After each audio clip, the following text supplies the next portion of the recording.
मुंबई के एक supermarket mall में पिछले कई दिनों से चोरी के मामले आ रहे थे। मॉल के सभी कर्मचारी परेशान थे कि आखिर ये चोरी कौन कर रहा है। तब एक कर्मचारी मॉल के मालिक को ये सारा बात बताता है और कहता है, सर, हमारे मॉल में कई महीनों से चोरी हो रहा है। हमने अपने तरीके से इसकी छानबीन की है, लेकिन कुछ पता नहीं चला कि चोरी कौन कर रहा है। क्या तो तुम अभी बता रहे हो? सारे के सारे एकदम निकम्मा हो। तुम लोगों को पहले नहीं बताना था। इतना दिनों से क्या कर रहे थे? सर, हम अपने तरीके से इन्वेस्टिगेशन कर रहे थे। हम लोग चाहते थे कि यह बात आप तक न पहुंचे, बस इसलिए सर हमने आपको नहीं बताया। Sorry sir. ठीक है, अब मुझे लगता है जासूस धर्म को बुलाना पड़ेगा। अब वही इसका पता लगाएगा कि चोरी कौन कर रहा है। अब मॉल का मालिक जासूस धर्म को बुलाता है और उसे सारा बात बताता है कि धर्म जी, हमारे मॉल में कई महीनों से चोरी हो रहा है। कृपया आप इसका पता लगाइए कि आखिर चोरी कौन कर रहा है।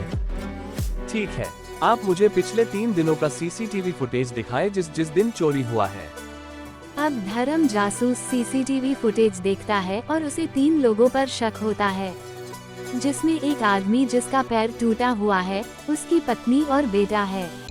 अब धर्म जासूस और मॉल के बाकी कर्मचारी उस दिन का इंतजार करते हैं जिस दिन वो आदमी और उसका पत्नी और बेटा आएगा। अगले ही दिन वे तीनों आते हैं और अपना काम शुरू कर देते हैं। लेकिन इस दिन सभी कर्मचारी और धर्म मुस्तैद थे इन्हें पकड़ने के लिए।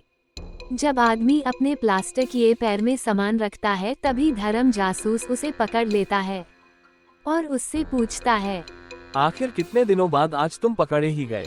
अब तुम ये बताओ, ये काम तुम कितने दिनों से कर रहे हो? अब सब कुछ सच सच बताओ, नहीं तो फिर तुम्हें छोड़ेंगे नहीं। अभी के अभी तुम्हें पुलिस के हवाले कर देंगे।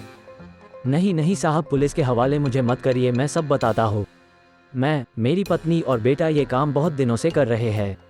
मैं पढ़ा लिखा नहीं हूँ, इसलिए मुझे कहीं नौकरी नहीं मिल रही थी कि मैं कुछ कमा सकूँ, इसलिए मैंने ये रास्ता अपनाया।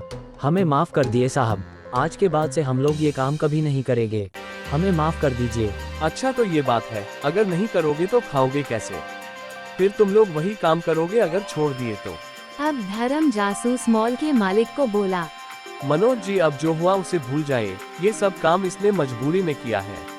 अब आप इसे कोई काम दे दीजिए जिससे यह अपना परिवार का पालन पोषण कर सके और चोरी जैसे काम को छोड़ दे।